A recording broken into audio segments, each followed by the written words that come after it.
isi yose yakubiswe n'inkuba yifata ku myanya ndangakumirwa imaze kumva amahano urukiko rw'ikirenga rw'Uburusiya rushinzwe imanza z'ubucuruzi High Court of Arbitration of the Russian Federation rwakoreye Leta Zunze Ubumwe za Amerika n'ikigo cyabo abenshi bakesha ubwenge cyitwa Google. Umva ukuntu Palki Sharma abisobanura. Do you see this number on your screen? Uri kureba iyo mibare iri kuri screen yawe ni andisiriyoni ebyiri, ubwo ni kabiri ikurikiwe n'amazeru 36. Iyo niyo ngano y'amafaranga Uburusiya bwaciye Google amarubura angana na indisiriyoni ebyiri. Uyashyize mu madolari ya Amerika yaba ari indisiriyoni 20, ubwo ni kabiri ikurikiwe n'amazeru 38. Muraho hirya no hino ku isi abafiningije imibare ku rwego rw'ikirenga bari gutumirwa ku mateleviziyo akomeye kugira ngo basobanurire isi yose ingano nyayo y'ako kangari k'amadolari ngo Google igomba gushashura Uburusiya na perezida wabwo Vladimir Putin wabaye urutugu rwakuze rugasumba ijosi. Leta y'Uburusiya yakoze amateka atari bwigera abaho mu mateka y'isi. Byamaze gutangazwa ko Uburusiya bwaciye amafaranga y'amande atari bwigera abaho mu mateka y'uyu mubumbe wose. Ibyo nitubyite guteka imitwe kuko abayobozi ba Google nka Sergey Mikhailovich Brin, Lawrence Edward Page na Sundar Pichai kugezana n'ubu ntibarasobanukirwa cyangwa ngo basobanure uko bagiye kwitwara muri iki kibazo kuko Abarusiya baboherereje ibaruwa mpuruza ibabwira ko nibatishyura vuba na bwangu izi disiriyoni mu mezi ari imbere zizajya zikuba kabiri mu gihe runaka cyagenwe. Ese Google aya mafaranga izayishyura yayakura he? Iyo baje perezida w'Uburusiya Vladimir Putin uti mucuti wanjye we nicyo ugambiriye kugeza ubwo ucisha umuntu amafaranga ataboneka niyo wateranya umutungo w'abatuye isi yose, ahabanza ko kwiyama ko atari inshuti yawe asigaye agahita kumenyesha icyo ashinzwe n'icyo agambiriye muri ibyo byose. Ati ntabwo ndi inshuti yawe sha, sindi na mugenzi wawe cyangwa umukwe wawe. Uranyumva neza?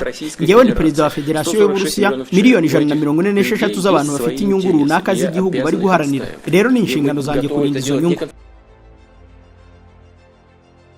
Muri uko guharanira inyungu z'Abarusiya rero ubu abavugizi ba Kremlin bose bari gukwenkwenuka batiyumvisha ukuntu abo mu burengerazuba birazi Nyanza bakaba bari kuvuza induru ngo babafatiye agahano kamwe konyine. Abarusiya bati ko mwadufatiye ibihano birenga 20,000 tukicecekera nuko mugatumiza isi yose ngo itwamagane tukicecekera. Mwebwe abanyamerika nimwe ku isi yose mwadufatiye ibihano byinshi, none tubafatiye agahano kamwe, none ngo mwataye ibitabapfa. Ibyo Abarusiya bavuga byo nibyo, kandi Vladimir Putin yabanje kubatumaho babwira ko ibyo barimo bisa no kwitemeraho itaka bikajya gusa na bimwe bya hano iwacu. Ubwo Juru mwene Yuhi wa kabiri Gahima bene se Mutezi na Bamara bamushukaga bati genda umwami sha, uriya mukuru wawe ngo ni Ndahiro wa kabiri Cyamatare twe ntitumwemera nk'umwami, ni wowe mwami twimitse. Ako kanya Cyamatare ahita yivugana Juru, kandi yari yaburiwe na benshi ko azamukuramo umwuka amuhoye karinga nk'uko na Vladimir Putin yaburiye abo mu burengerazuba ko nubwo bari kumufatira ibihano nabo ubwabo bizabagiraho ingaruka. Ati aba bantu bagiye bafata ibihano bayobowe n'amarangamutima yo kutareba kure ndetse bacuracuzwa n'imigambi yabo ya politike kandi bakanabisunikirwamo n'urwango bafitiye Uburusiya. None dore birimo kuzutaguza inyungu z'ibihugu byabo, ubukungu bwabo n'imibereho myiza y'abaturage babo. Ibyuko mu burengerazuba bafatiye Abarusiya ibihano byinshi kandi by'amoko atabarika murabizi, kuko hari n'ibyo utabasha gusobanura neza nk'uko nyine gusobanura ibyo bafatiwe nabo bya desiriyoni biri kuzutaguza benshi. Nibura kugeza ku itariki ya 2 z'ukwezi kwa munani mu 2024 ikigo Castello mu nyandiko Russia Sanctions Dashboard cyemezaga ko Uburusiya bwari bumaze gushyirirwaho ibihano byose hamwe 22,230. Ubwo kandi 2,695 bari basanzwe barabishyiriweho mbere yo gutera Ukraine. Nyuma y'uko bateye Ukraine rero bongereweho ibindi 19,535. Muri ibyo byose Amerika niyo yabashyiriyeho byinshi, 4,869, igakurikirwa na Canada 3,176, Switzerland, Ubufaransa, Ubwongereza, Ubuyapani na Australia byose byashyiriyeho Abarusiya ibihano bigiye birenga amoko 1,000. Ibi rero byatumye Uburusiya nabwo butangira kubashyiriraho ibihano birimo gusa nk'ababatuma kuvumbura amabere y'inkoko, kubazanira ukuguru kw'ifi, umutima w'urushishi n'ibindi bihano byinshi biteye ubwoba Abarusiya bamaze gushyiriraho mu burengerazuba, ariko ntitugirirwe ubuntu bwo kubibwirwa. Munyemerere muri iki kiganiro mbere na mbere tumenye imvo n'imvano yatumye Uburusiya bufatira abanyamerika ibihano uwo ari we wese atabasha kwishyura niyo wateranya ubutunzi bw'igihugu cyose cya Amerika. Nako isi yose dutuye yewe n'abayiriho ibyo batunze byose ntibyavamo. Niyo wafata isi yose uko imeze ukayishyira ku isoko mu gihe haboneka umuguzi ukabariramo inyanja zose, ubutaka n'imitungo kamere yose iri ku isi, n'ubundi agaciro kayo nk'uko turakabona ntikashyika kuri desiriyoni 20. None Google izishyura ayo mafaranga yakuye hehe koko? Wamusangira ngendo wanjye Papa Dicastes yanyongoreye ikintu kimwe cyonyine ngo ushobora kugurisha ukaba wenda wabonamo desiriyoni 20 mu gihe hari umuguzi. Icyo ni igiki? Turagitendera ibirari mu nkuru ya Melkisedeki umwami w'Usalemu nk'uko bigaragara mu nkoranyabitabo yitwa Bibiliya. Mu bindi bipimo byinshi nk'ubutunzi bw'agahebuzo bw'umwami Salomo, Mansa Musa Augustus Caesar watunze kimwe cya gatanu cy'ubutunzi bw'ubwami bugari bwa Roma. Ibyo byose turabinyuramo tugambiriye kumenya ngo ese abarusiya bagamije iki muri izi politike zose. Ubwo kandi ntiturasimbuka n'ibindi bihano byinshi bafatiyeho mu burengerazuba ibya Dr. Gregory P. Logrin n'ibindi bitandukanye biratuma twinjira no mu bitabo by'amategeko y'Uburusiya tumenya icyo avuga kuri ibi byose. Ese Google nifunga mu Burusiya aho ntibazagwirwa n'icuraburindi? Icyo si ikibazo ku Barusiya. Yewe mureke tuze tubisuzume amafufu n'amafaranga bibanze bibafubika abanyafurika mwe. Mu ivuriro Everlife nahivurije umwijima, mpivuriza n'iby'amabanga y'abashakanye, bankoraho riraka, n'abahanga pe. Nyuma yo kugira ikibazo cy'imisemburo mike bandangiye ivuriro Everlife, ndarigana baramfasha, icyo kibazo kirakemuka. Nyuma naje kujyana n'umubyeyi wanjye afite ikibazo cya hypertension, ubu ngubu ni muzima. Nashishikariza abantu bafite ibibazo by'imisemburo bigatuma batabyara, bigatuma imihango yabo itaza neza nk'uko bikwiye, kuba mwagana ivuriro Everlife bakabafasha. Murakoze cyane. Ivuriro Everlife rikorera Nyabugogo rimaze kuba ubukombe mu Rwanda no hanze yarwo mu kuvura indwara bakoresheje imiti y'ibimera kandi itunganyijwe neza mu buryo bw'ibinini, poudre cyangwa liquide. Hari abadogiteri batandukanye bagufasha kandi cyiza nuko aho waba uherereye hose ku isi imiti yakugeraho, cyane ko bakorana na DHL. Mu ndwara bavura twavugamo nk'iz'imyororokere zose, kurangiza vuba no kubura ubushake, indwara zifata abadamu zose, igwingira ry'igitsina, indwara nk'umwijima, diabete, amara, igifu, asima. Abifuza kuva ku biyobyabwenge nabo barabafasha. Ku bindi bisobanuro wahamagara cyangwa ukandikira muganga. Everlife, icyizere cy'ubuzima.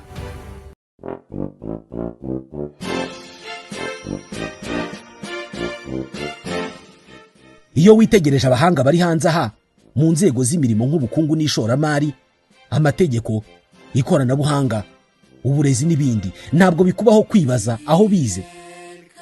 Dufite amahirwe make yo kumenya aho bize, ariko abagiye kubaka hazaza h'iki gihugu bo aho bari turahazi. Bari muri kaminuza yigenga ya Kigali, ULK. Iyi kaminuza twese turayizi.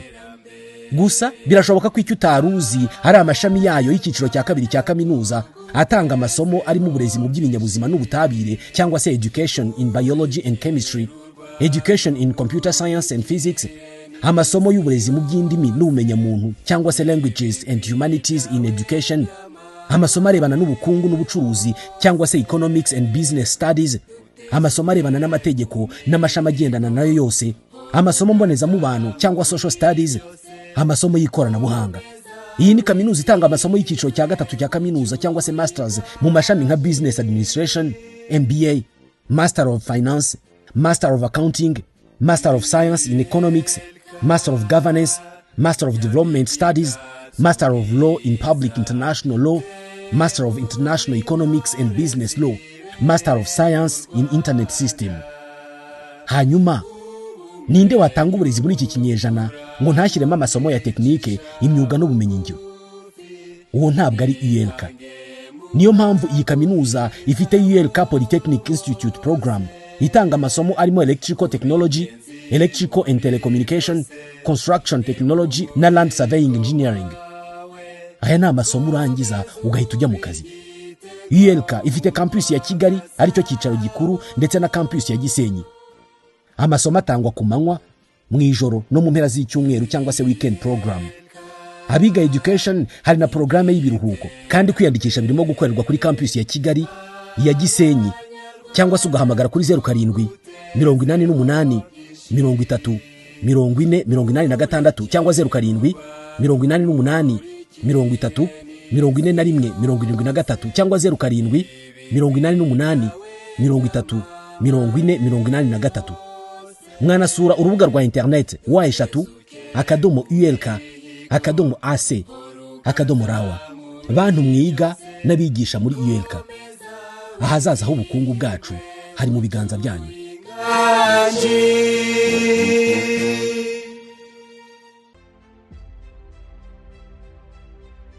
Ubundi nagiye kubona mbona ku isaha y'isa 1:46 z'ijoro ry'itariki ya 29 z'ukwa 10 2024 ibiro ntaramakuru by'Abarusiya byandika mu Cyongereza byitwa TASS bisohoye inkuru igira iti Google's finds in Russia reach stratospheric levels. Lawyer. Nyikubisa amaso mpamagana umusangirangendo nti urukoma rwaguye mwa. nubwo rwari rwaguye ariko byonyine kumva ibyavugwaga byasabye gusubira mu byigwa by'imibare kuko bari barambitse intoki zabo kuri mudasobwa barandika bati ikigo rutura cy'abanyamerika cya Google kirimo leta y'Uburusiya arengaho andesiriyoni 2 z'amaruble. Tubibasobanuriye iyo ni imibarwa 36 y'amande kandi iyi mibare iri kwiyongera umunsi ku munsi kubera ibihano byiyongeraho biturutse mu kutishyura. Muri iyi nkuru Maître Ivan Morozov umunyamategeko uzwi cyane mu manza mpuzamahanga z'ubucuruzi mu rukiko rw'ikirenga rw'ubucuruzi mu Burusiya rwitwa High Court of Arbitration of the Russian Federation ruherereye mu mujyi wa Moscow yabwiye TASS ko ibihano n'amande Google yanze kwishyura ibyita minenegwe byatumye bikomeza kwikuba inshuro nyinshi ku buryo bigeze mu mibare itubutse. None byatangiye gute kugira ngo Google igezwe mu manza? Aho banze umenye ko ikigo cya Google ari ishami ribarizwa mu cyitwa Alphabet Inc. Iki ni kigo karahabutaka kidafatwa nk'ikigo kiraho gusa ahubwo gifatwa nk'ikirango cya Amerika kuko ubundi muri leta zunze za Amerika hari kampani z'iby'ikoranabuhanga n'imbuga nkusanya abantu 5 zifatwa nk'ibirango bya Amerika. Icyambere ni Apple Inc. ikora ibyuma by'ikoranabuhanga nk'amatelefone iri ya Steve Jobs. Hakurikiraho Alphabet Inc. iyi nyine itunze Google, YouTube, Gmail n'ibindi byinshi. Hari kandi Amazon.com Inc. iyo yaragaciye mu kugurishiriza kuri murandasi igishoboka cyose ikaba ya Jeff Bezos. Iya kane ni Meta Platforms Inc. iyi ikaba ibarizwamo Facebook, WhatsApp, Instagram n'ibindi. No mutungo wa Mark Zuckerberg. Iya nyuma ni Microsoft Corporation y'umujejeta amadolari wamaze imyaka ariwe mirenge w'isi yose. Ibyo bigo bitanu nibyo uzumva bita Tech Titans cyangwa Big 5 American Information Technology Companies. Ubwo niba ushaka kumenya aho Tesla Inc. ya Elon Musk kuri ubutunze kurusha utwo turungurungu twawiherereye umenye ko yibarizwa ku mwanya wa 7 nyuma y'ikigo Nvidia Corporation, ikigo cy'umunya Taiwan Jensen Huang giherereye Santa Clara ho muri leta ya California, nacyo kikaba cyarariboye mu by'ikoranabuhanga rya artificial intelligence ku buryo aricyo kiri gufasha ibindi mu gukora ibya microchips n'ibindi. Dusubire Moscow kwa wa mugabo wavuze ati ntazi uwondi we simenye impamvu ndi hano, ubuzima bwanjye bwawe butagishobotse. Ni umwanditsi w'ibihe byose guturuka mu Burusiya Leo Tolstoy uzabaririza igitabo cye The 3 Questions. Ubwo ni ibibazo bitatu ngo ugomba kwibaza niba ushaka gufubikwa n'ibi by'amafu duhoramo. Ni ikihe gihe cyanyacyo cy'ukuri cyo gutangira buri kintu? Nabahe bantu b'ingenzi ngomba kumva? Ni ikihe kintu cy'ingenzi ngomba gukora? Ubwo ibisubizo bitatu rero ukaba wabisanga muri icyo gitabo cye, byakwanga mukegeranya urwururukanzu. Ibyo bibazo bitatu by'ishiraniro bya Leo Tolstoy bijya gusa n'ibindi bibazo by'ishiraniro ikigo cya Google cyagiranye na leta y'Uburusiya kuko nabyo kubikemura bishobora kuzasaba kugana y'ubucukumbuzi.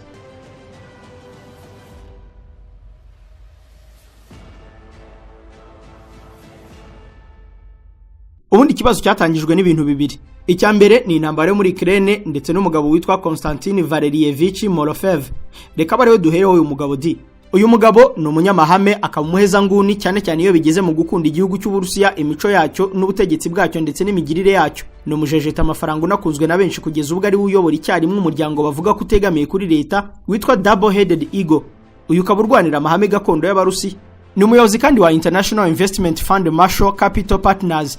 Iki ni ikigo cy'ishoramari mu Burusiya. Ikindi uyu mugabo ni inshakura mu bya internet kuko numwe mu bakomeye mu ishyirahamwe ryitwa Safe Internet League. Icyanyuma wamumenyaho nuko ari n'umuhanga karahabutaka mu by'amategeko kuko yarangije muri kaminuza ya Moscow State. Uyu mugabo ukomoka mu muryango batazi ibyo gusaba kunyu n'akambi ku itariki ya 12 z'ukwezi kwa 4 mu 2015 yakoze ikintu cyatangaje isi yose. Icyo gihe yashinze televiziyo yitwaga Tsargrad TV. Iyi yari imeze neza nka Wagner Group mwumvise kuko ibiganiro byayo byose byashorogotoraga leta z'umwe za Amerika n'inshuti zayo zo mu burengerazuba bw'isi. Ikibabaje yabaga afite amakuru yikuriye mu butasi, ikindi akagira ingengo y'imari y'akataraboneka. Iyi televiziyo rero yahise ifungura imbuga ku miyoboro yose ya Google yaba YouTube n'ahandi kandi ikurikirwa buturi mu ndimi zitandukanye. Yasererejeho mu burengerazuba bigeraho bayirambirwa. Byahise bisubira irudubi mu kwezi kwa 2 kwa 2020 ubwo bwana Dmitry Skulatov yagirwaga umuyobozi mukuru wa Tsargrad TV. Uyu mugabo nawe akaba ari ku rutonde rwabo mu burengerazuba bangurunuka kuko no umuhungu wa Yuri Ilyich Skulatov wabaye umushinjacyaha mukuru w'Uburusiya imyaka 4 kandi azonga ibirego byose maze bibangamira inyungu zo mu burengerazuba. Ibyo bikimara kuba ubutegetsi bwa Amerika bwabanje gushyiriraho ibihano bwana Morofev ndetse busaba Google guhagarika mu maguru mashya Tsargrad TV, nuko mu muhindo w'ibihumbi 2020 imbuga zayo zose zifite aho zihurira na Google zizimizwa nta mpamvu iyo ari yo yose itanzwe. Twababwiye rero ko imikino y'amategeko Morofev yayiminuje. Ako kanya yahise ajyana Google mu mategeko. Mu mwaka ukurikiyeho urukiko rw'ubucuruzi rwa Moscow rwemeje ko Google yahohoteye Tsargrad TV na nyirayo iyitegeka kuba hindishyiza akababaro zingana n'amaruburi 100,000, ubwo ni hafi miliyoni n'ibihumbi 395 uyabaze muri wacu. nk'uko inkuru icukumbuye Russian court orders Google to pay block the Russian channels some with 36 zeros y'ikinyamakuru cyo mu Burusiya cyitwa Novaya Gazeti bisobanura ngo urukiko rwategetse ko ayo mafaranga azajya yishyurwa buri munsi mu gihe imbuga nkoranyambaga za Tagrad TV zaba zigifunze. Ni ukuvuga ko buri munsi Google itarafungura iyi televiziyo ngo yagombaga kugitanga ari amafaranga. None hari ku icyumweru cyashira amafaranga agezemo yose agahita yikuba kabiri. Bivuze ko mu minsi 7 yabaga amaruburi 700,000 none agahita aba 1,400,000 mu kindi cyumweru akongera kwikuba mu bwikube nk'ubwo abahanga mu mibare bita exponential. Ntibyaciriye aho ku itariki ya 27 z'ukwezi kwa 12 mu 2021 ibiro ntaramakuru Reuters by'Abongereza byaranditse biti Russian court finds Alphabet's Google and Meta platforms. Aha banditse ko icyo gihe urukiko rw'i Moscow rwari rwaciye Google miliyari 7.2 z'amaruble ubwo yagenekereje ni nka miliyoni 98 z'idolari mu gihe Meta platforms bayiciye miliyari 2 mu maruble ubwo narengaho miliyoni 27 mu madolari. Aho bashinjaga Google gukoreshwa nk'igikoresho cya politike mu kubangamira inyungu z'Uburusiya. Aya mafaranga yose Google itaramara kuyishyura ikindi gikuba cyaracitse ku itariki ya 24 z'ukwa 2022 ubwo Uburusiya bwateraga Ukraine inshuti y'akadasohoka yabo mu burengerazuba. Ako kanya ibihugu byose byo mu burengerazuba byakoze ku nshuti n'abavandimwe babatumira mu birori bidasanzwe byiswe gufatira ibihano Uburusiya ku buryo yaba ari bo bagwisha imvura ndabarahiye nayo bari kuyihagarikira Uburusiya. Amerika isaba ibigo byayo rutura kuva ku bikoresha ivunjisha ry'amafaranga ibigo by'itumanaho iby'ubucuruzi n'ibindi byose guhita byihanangiriza Abarusiya bagahagarika gukorana nabo kuko bafatwaga nk'abanyabibembe. Icyo gihe Google yasabwe gufunga televiziyo yitwa ZVZ. Iyi yo yari akajomba bugabo kuko yari igisirikare cya Putin. Abarusiya bari hanze y'igihugu bayikundaga kubi kandi kagera ku isi hose. Ifungwa ryayo byemezwa ko ryababaje benshi barimo na nyirubwite Vladimir Putin. Uwo mubabaro utararangira mu kwezi kwa 3 kwa 2022 televiziyo zifatwa nk'aho ari zo nkuru mu gihugu arizo Russia Today na Sputnik nazo Google yahise zidadira. Aho noneho niho Uburusiya bwahise bwifatira ku gahanga Google ku itariki ya 18 z'ukwezi kwa 7 kwa 2022 n'ubundi Reuters yongeye kwandika iti Russia funds Google $370 million for repeated content violations, regulator says. Nukuvuga ko batumenyeshaga ko miliyoni 370 z'idolari Google yari yayaciwe iziri cyaha cyo gusuzugura gukuraho ibyo bari babasabye. Mu mwaka wakurikiyeho yongeye kwakira inkuru y'incamugongo. Russia funds Google for failing to delete false content about Ukraine war.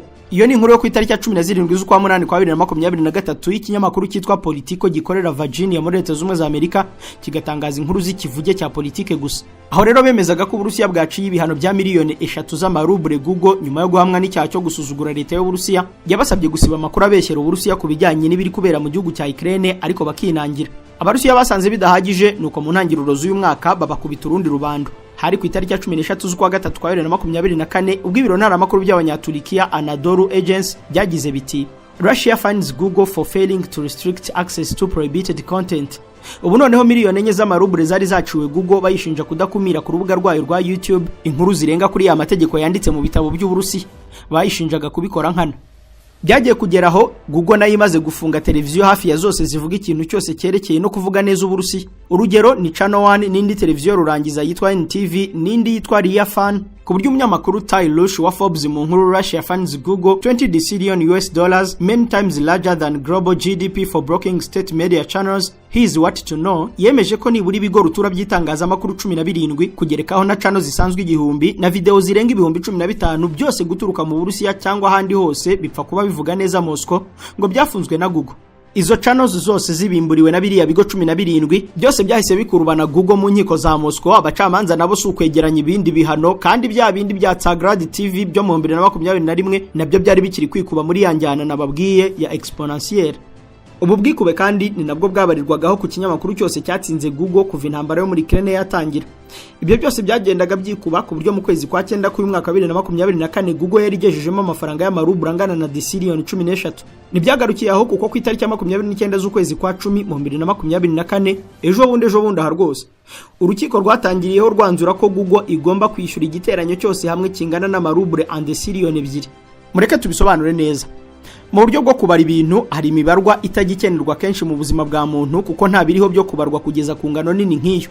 Imibare igenda irutanwa bitewe n'indi mibare yigenga iyiri inyuma. Urugero tuzi ko kuva ku gihumbi ujya kuri miliyoni wongeraho 0.3 zikaba 6. Tuzi kandi ko miliyari ari umubarwa rimwe ukagerekaho amazeri 9. Inyuma yaho hakaba triliyoni aho fata rimwe inyuma yayo ugashyiraho 0.12. Ni ukuvuga rero intera y'amazeri 3. Kuva kuri tiriyoni rero kugera kuri andesiliyoni ari amaruble Google yaciwe bisaba kunyura kuri kadiliyoni ifite 0.15, quintiliyoni ifite 18, sextiliyoni ifite 21, septiliyoni ifite 24, octiliyoni ifite 27, noniliyoni ifite 30, desiliyoni ifite 33, noneho ukabona indesiliyoni ifite 0.36 inyuma y'umubarwa. Ubwo rero niba Google yaciwe andesiliyoni ebyiri z'amaruble ni ugufata kabiri ukagerekaho 0.36. Gusa ayo mafaranga uyavunje mu madolari y'amanyamerika byahita bihinduka desiliyoni 20. Ubwo inyuma y'iyo 20 ukongeraho 0.36. Ngayo nguko. Gusa iyo nayo siyo mibare minini iriho kuko habonetse ibindi byo kubara, hari indi mibare myinshi minini ku buryo hari za duodecillion, tridecillion gukomeza ugenda wongeraho amazero 3 ku buryo ugera nibura kuri santiliyoni. Iyi ufata rimwe ugateranya amazero 303. Hari n'abazakubwira ngo ni izina ubwaryo rya Google bivuga umubare munini. Ibi byo byaturutse ku nkuru isekeje. Ahagana mu 1930 muri kaminuza ya Columbia iri New York muri Leta Zunze Ubumwe za Amerika hari umwarimu karahabutaka wigishaga imibare akaba umuyahudi Dr. Edward Kastner. Uyu yatekereje izina yaho umubare munini uruti yindi yose maze ajya gusura mushiki we ahasanga mwishwa we w'imyaka 8 wakundaga gukubagana akitwa Milton Silota. Nuko aramubaza ati ariko se sha ko nshaka izina naho umubare munini kurusha yindi mwite gute? Umwana aratangara ngo Gogol yahengetse iminwa. Nuko ahita yemeza ko umubare Gogol ari umubare ufite amazero 100 inyuma yawo. Nkuko rero byumva uyu uri munsi ya santiliyoni twabonye ifite amazero 303. Dr. Edward Kastner kugira ngo Gogol awugire umubare munini koko yayise Gogolplex.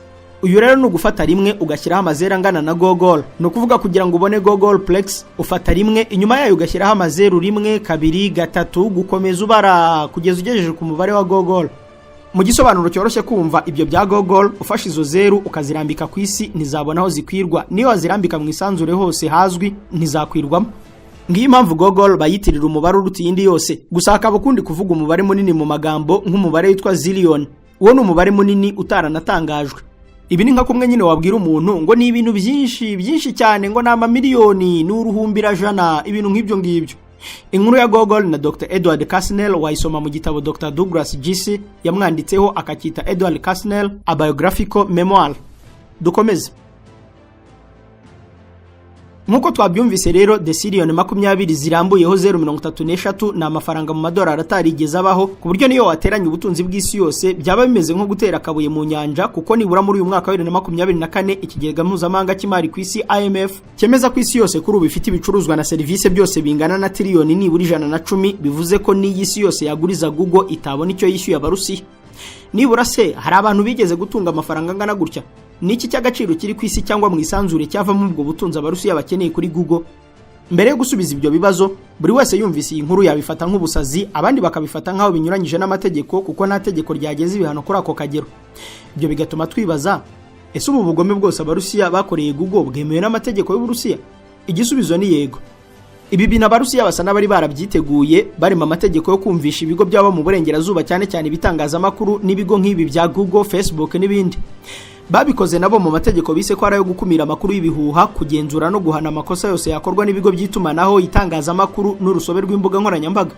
Ibi ni byo kuko abo tudasigana muribuka ko twabigarutseho ku itariki ya 17 z'ukwezi kwa munani ku mwaka wa 2024 mu kiganiro twavugaga ku mabanga y'ukuntu ibihugu bikomeye nka Amerika n'iby'Iburayi bikoresha ibitangazamakuru n'ibigo rutura bikwiza amakuru mu kuyobora intekerezo za rubanda rw'isi aho bashaka no gucecekesha ibindi bihugu. Ariko kubabyibuka muribuka ko twavuze ko ibihugu by'Uburusiya n'Ubushinwa nabyo byabahagurukiye mu ikoranabuhanga bigahera ku bigo nka Google n'ibitangazamakuru byabo bagahangana nabyo mu ntambara yeruye twavugaga ko izavamo inkomere nyinshi arizo zizi. Cyangwa reka tuzisobanure neza. Ishyirahamwe ry'abanyamakuru mu Rwanda ARG ku bufatanye n'urwego rw'igihugu rw'imiyoborere RGB n'urwego rw'abanyamakuru bigenzura RMC bagiye kongera gutanga ibihembo bihabwa abanyamakuru babaye indashyikirwa mu itangazamakuru Development Journalism Awards. Umuhango wo gutanga ibi bihembo uzabera kuri Kigali Conference and Exhibition Village kan Kigali ku mugoroba ku itariki ya 7 Ugushyingo 2024. Abanyamakuru bifuza gupiganira ibi bihembo bajya kuri website ya ARG ariyo wa@arg.org/. Ahari itangazo rivuga kuri ibi bihembo bagakanda kuri link yateguwe bazakoresha mu gutanga inkuru mu irushanwa. Iki gikorwa kizasozwa ku itariki ya 23 Ukwakira 2024. hazahembwa gusa inkuru zikozwe kinyamwuga kandi zagize icyo zihindura mu buzima bw'abantu n'iterambere ry'igihugu. Ku bindi bisobanuro wahamagara telefone igendanwa 0788 48 78 99.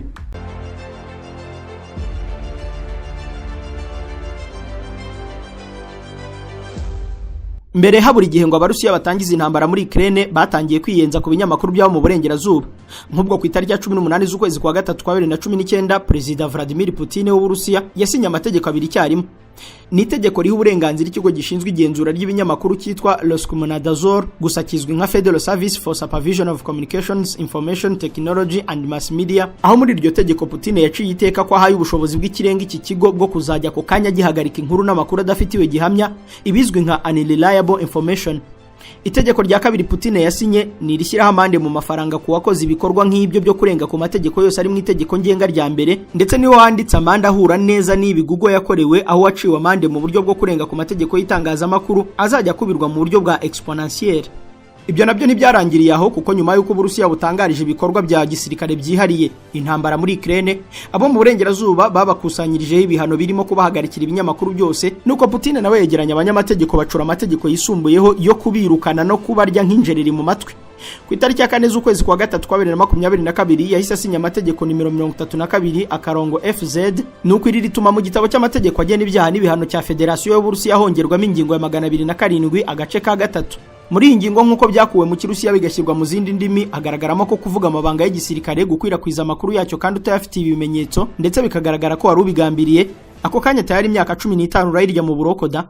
Ni mu gihe ingingo ya 280 mu gace ka gatatu harimo ikintu bise guca intege igisirikare, guhakanya imigambi yacyo nta bubasha bifitiye no kugitesha agaciro cyangwa kugishidikanyaho, ibyasemuwe nka discrediting. Ibyo nabyo kubitangaza ni imyaka 5 mu munyururu. Niba ubwonko bwawe bukoresha 5G wabyumvise ko ibikwara kwirukana ibitangazamakuru mpuzamahanga bikorera ku butaka bw'Uburusiya, kuko nibyo ari gushobora kuvuga neza igisirikare cy'Uburusiya kandi aricyo bashebuja bacyo bahanganye nacyo muri Ukraine. Mu yandi magambo, ibi bihano byashyizweho byanatanze umusaruro wari witezwe ku Burusiya.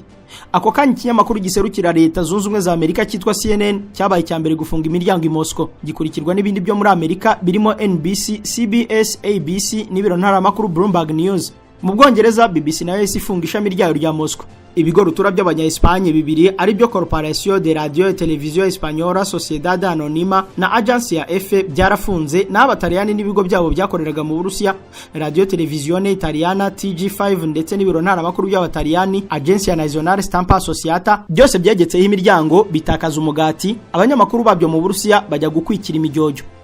Noneho rero niba koko amategeko y'Uburusiya agaciro kose n'ubwikube bw'amande yose yasabwe ibigo 17 ugashyiraho na za cano 1000 zasibwe, byose hamwe bikagera muri desiriyoni 20, ubwo rero Google igomba gusunikirwa kuyatanga. Ese iramutse ubundi igize ubushake bwo kuyatanga yayakurahe? Arwambwa ati Papa Primo keretse rwose iteranyije amafaranga ya Mansamusa, umwami Salomo n'umwami w'abami Augustus Caesar. Aho rero nabwo ubwo butunzi sinzi ko bwagera kuri desiriyoni 20. Mu kwa gatatu kwa 2019 umwarimu w'amateka muri kaminuza ya California Associate Professor Rodolphe Buchwald yabwiye umunyamakuru Naima Mohamed wa BBC wandika inkuru z'amateka ku mwami Mansamusa yagize ubutunzi butagira uko bungana. Uyu mwami yayoboye ubwami bugari bwa Mali mu burengerazuba bwa Afurika hagati y'1280 n'1337. Yatunze zahabu itagira ikibariro ku buryo ibarirwa muri za miliyari, abanyamateka bamwe bakagenekereza ko ari miliyari 400, abandi ari ku butunzi bwe bagahitamo kubwita indescribable wealth. Ubwo ni ubutunzi utasobanura neza, gusa igipimo cyaho twabonye babitubura nabemeza ko ari triliyoni 5 mu gaciro k'amadolari ya none. Ni mu gihe umwami w'abami w'Abaroma Augustus Caesar abarirwa muri triliyoni 4 n'ibice 6, zawo z'Ubushinwa bwo hambere akamuza inyuma na triliyoni 4 n'imisago. Nyamara igiteranyo cy'ubwo butunzi bwose urumva ko bitageza muri uku kwiyumvisha kwacu. Ahubwo hari undi mugabo ufite inkuru yo yaza kutugeza kuri cya gitekerezo cyawa musangira ngendo watwongoreye ikintu gishobora kugurishwa ku isi mu gihe haboneka umuguzi hakavamo akayabo ka desiriyoni ngo zigera no kuri 50. Hari umugabo witwa Salomon.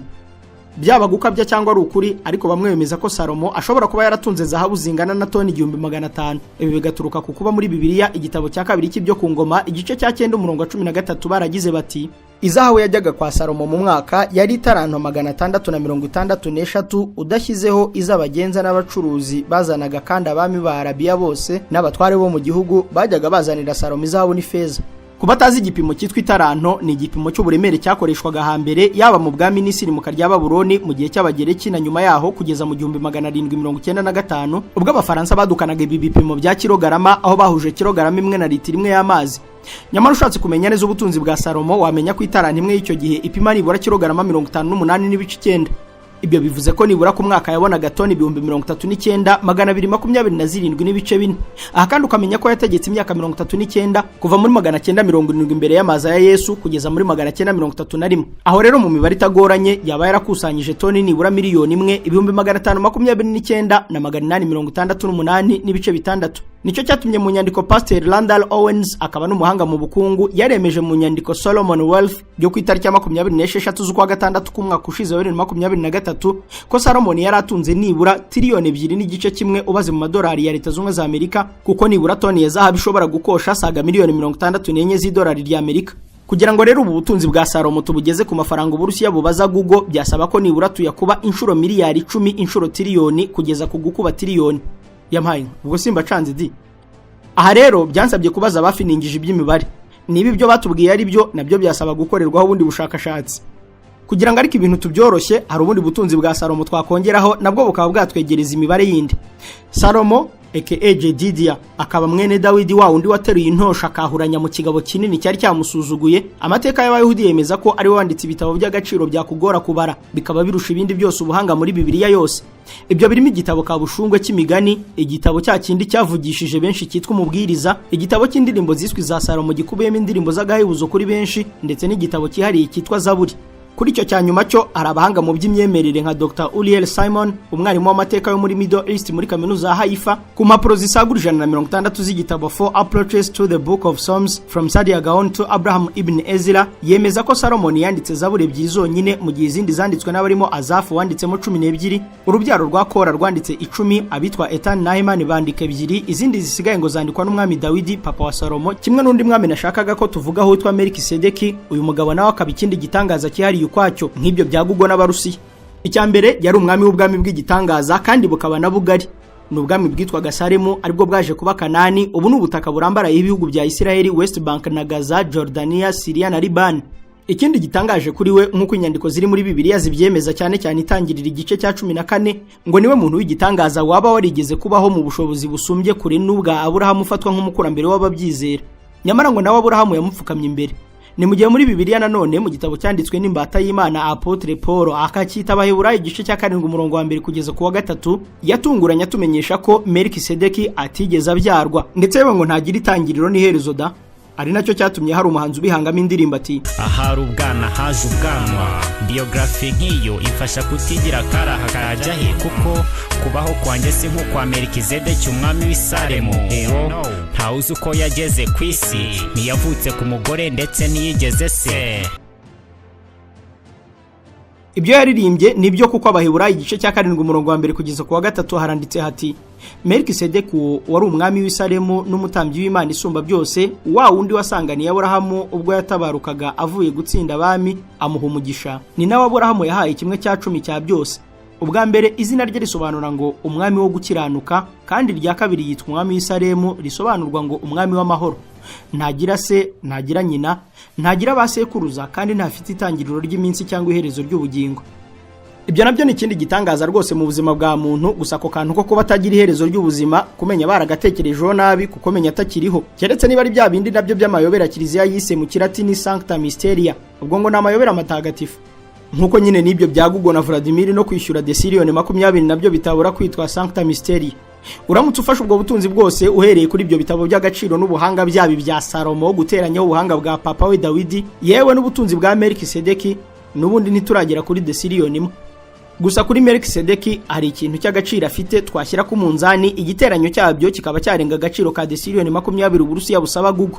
Mwumvise ahantu Bibiliya itubwira ngo ntagira itangiriro ry'iminsi cyangwa iherezo ry'ubugingo. Ibyo bishatse kuvuga kubaho ubuzira herezo. Kimwe mu bintu by'agaciro rero gishobora guhenda kurusha ibindi nta gushidikanya n'ubuzima.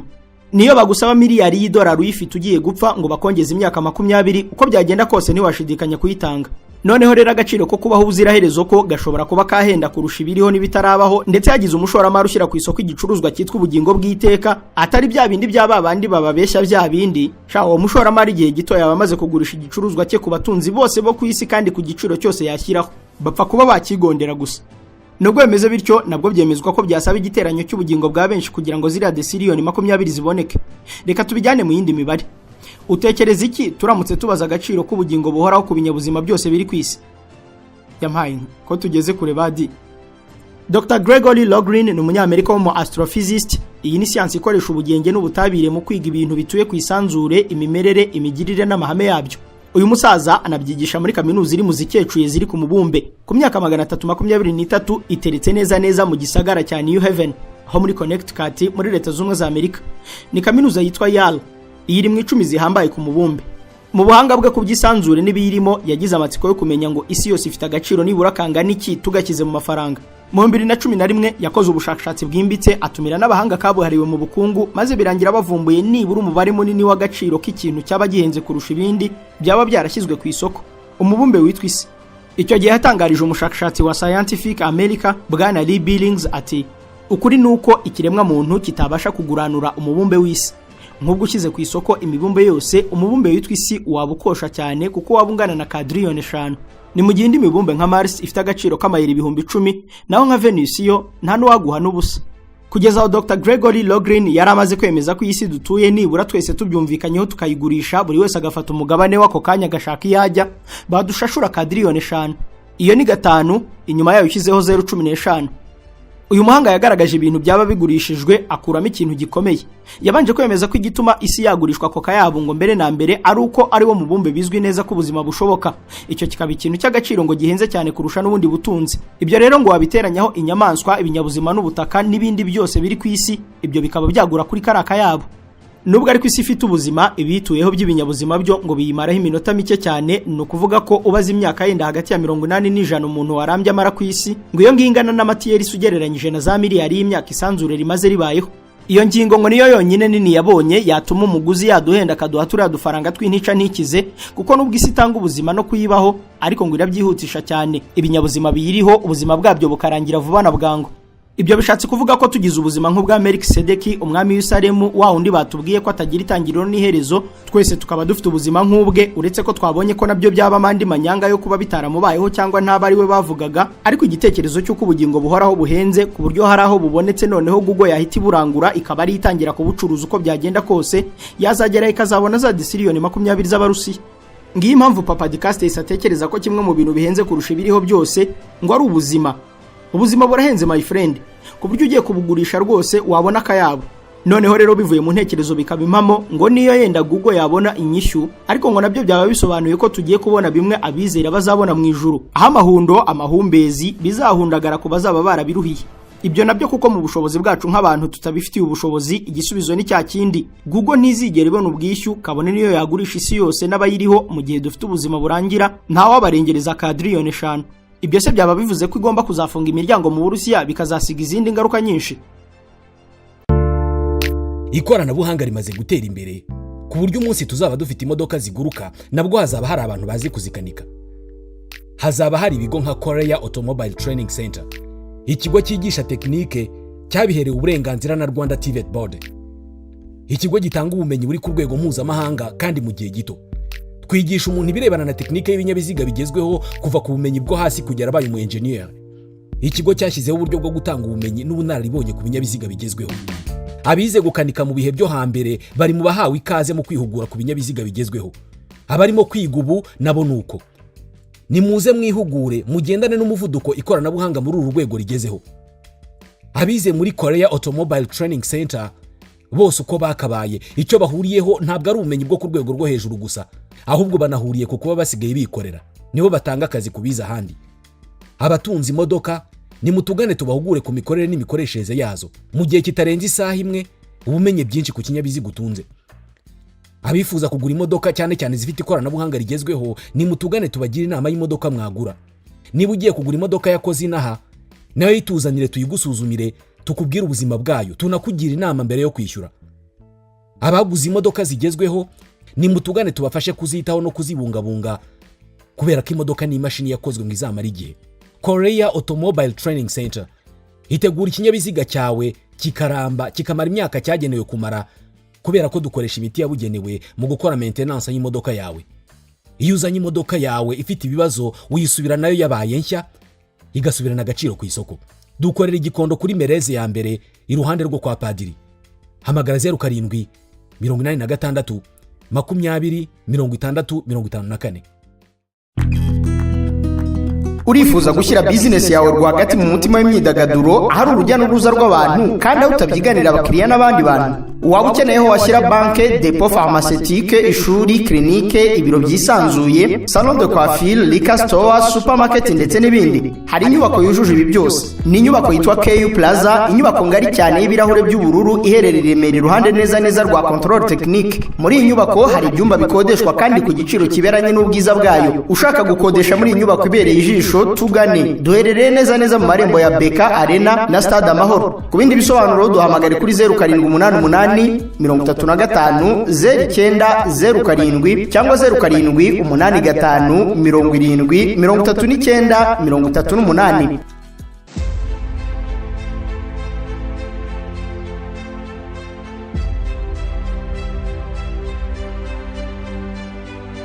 Ibyo kuba Google ishobora gufunga cyangwa gufungirwa mu Burusiya byo biri mu nzira. Sean Nichols ni impuguke ku by'ikoranabuhanga n'imbuga nkoranyambaga. Yakurikiranye iki kibazo maze ku itariki ya 26 z'ukwa 9 kwa 2024 asohora ubucukumbuzi yise Google restricts creation of its accounts in Russia. Aha yavuze ko Google yahagaritse guha uburenganzira umuntu uri gukoresha nimero ya telefone yo mu Burusiya gukora account nshyashya ya Google. Usubiye inyuma gato mu 2022 ubwo bya bihano byari byayirembeje, nabwo Google yafashe icyemezo cyo kutongera kwamamaza muri video zose zikorewe mu Burusiya. Ibi bihano nabyo abakoresha YouTube mu Rwanda tubirimo, nubwo abenshi batabizi. Ni bihano Google ikunda gufatira ibihugu bitewe n'impamvu nyinshi zirimo kutumvikana na za leta, kubisabwa na leta cyangwa izindi mpamvu nyinshi natwe tutamenya, ariko ibi bigira ingaruka zikomeye cyane ku bakura amaramuko kuri YouTube, kuko niba yenda washoboraga kwinjiza ibihumbi 100 buri kwezi, ushobora kwisanga uri kubona nk'ibihumbi 40. Ibyo mu Rwanda byo twazabishakira undi mwanya, ariko kuva mu 2022 nuko byari bimeze mu Burusiya. Muri uyu mwaka kandi wa 2022 mu kwezi kwa gatatu Google yahagaritse urubuga rwayo rwa Google Play rucuruza za application z'amoko menshi. Nubwo bimeze gutyo, Google iracyakorera mu Burusiya ariko ku muvuduko muto cyane nk'uwakanyamasyo. Abahanga rero baremeza ko ishobora kuba iri hafi guhagarara n'imbuga zayo zose mu Burusiya, kuko amezi 9 ashize amategeko y'icyo gihugu ateganya ko cya kigo gishinzwe iby'itangazamakuru gishobora kuyambura lisanse, icyangombwa cyo gukorera ku butaka bw'u Burusiya, ariko batayirukanye ahubwo ishinjwa kurenga ku mategeko. Aho kibaza ngo ubwo Google nihagarikwa abarusiya bazabaho gute? Ko twese tuzi ko Google n'ibigo byayo bisobanuye byose mu buzima bwa benshi. Ibyo rero bikaba bireba ibihugu bikiri gukambakamba mu ikoranabuhanga, ariko abarusiya bo bamaze gukataza, ahubwo ibyo kubaka imbuga nka Google bo babitangiye na mbere yuko abanyamerika babimenye. Nibyo kuko mu 1996 abarusiya bashinze ishakiro karahabutaka ryabo ryitwa Rambla. Iri shakiro ryashinzwe buri myaka 2 ngo Google ibeho, kuko bwana Sergey Brin na Lawrence Page uzwi nka Larry Page bashinze Google mu 1998, kandi uriya wa mbere afite amamuko mu Burusiya kuko yitwa Mikhailovich. Ndetse mu 1997 nabwo mbere ya Google abarusiya bari barashinze irindi shakiro ryitwa Yandex. Mu 1998 bashinze irindi shakiro karundura ryitwa Mail.ru. Ahubwo si n'amashakiro yonyine, n'imbuga nkoranyambaga nka Facebook, WhatsApp, Instagram nazo bafite izabo zikora neza cyane. Hari nk'urwitwa Vike na Oku.ru. Ibyo byose ni byiza. Nubwo ari byiza bikaba binameze gutyo, leta y'u Burusiya yakoze ibyo byose ibifitemo indi migambi ya politike. Nubita ibicucu ngo bakoze ibitabaho, injiji n'ibindi nk'ibyo. Twabigarutseho kenshi, buri gikorwa cyose muri politike kiba gifite gitera n'inyungu runaka, zaba izifatika, izidafatika, izigaragara n'izitagaragara. Russia says $20 billion fine against Google is symbolic. Icyo ni ikinyamakuru The Guardian cy'Abongereza. Bemeje ko umuvugizi wa Putin bwana Dmitry Peskov yabwiye abanyamakuru ko impamvu bafashe biriya bihano ngo bagira ngo bakangure imitima yabo mu burengerazuba, kugira ngo bongere bibuke ko kuri ubu Abarusiya aribo bagezweho mu kubirukankana babishyura mu bihano. By'umwihariko ngo Google yo yagiye yiraza inyanza inshuro nyinshi ifatira ibihano Burusiya n'abana babwo, bayihamagaza mu nkiko ikarumagiho. Rero ngo harageze kugira ngo isi yose imenye amabi yayo, imenye ko bari kuyamagana. Mu yandi magambo, umwanzuro w'urukiko rw'i Moscow ni igikorwa cya politike cyo gusebya, guhahamura no kumenyesha isi ko Uburusiya ari bwo butahiwe mu kwirukankana mu burengerazuba. Bari baraburenbeje mu bihano, noneho nabo bakaba bari kubafatira ibihano, nabo ubwabo bumva bakumva bitabaho. Ibyo ariko bikabamo no gusebanya no kwandarikana kuko Uburusiya buvuga ko Google yabanje kubura 100 by'amaruble yagombaga kwishyura bikarangira, ariko ngo barabyirengagiza mu gihe nyamara w'umurengerazuba bumva amategeko yabo yakubaho. Ibyo Abarusiya babigeretseho kumenyesha isi yose ko Google iyo by'isi biturutse mu butegetsi bwa Amerika. Ibyo bituma ibihugu byinshi nk'Ubushinwa, Irani n'ibihugu byinshi byo muri Aziya kuri ubu byaramaze kurema imbuga nkoranyambaga zabyo bwite bigamije gutangira kwiyomora kuri ibyo basobanuriwe ko ari ikikisha. Gusabye igihugu muri ubwo buryo ikigo cyangwa umuntu muri siyanse politike babyita CA, barabirambura nyine bakabyita character assassination. Uramutse ukeneye kumenya ko iyi tekinike ikoreshwa muri politike wabishakira mu nyandiko yo mu 2014 abanditsi X Martin na Shilaev Elik bise character assassination throughout the ages, maze ukamenya ko iyo Uburusiya bufatira ibihano bya desiriyoni 20 Google y'Abanyamerika haba harimo n'indi mitego myinshi, amafufu n'amafaranga bibafubike. Bye.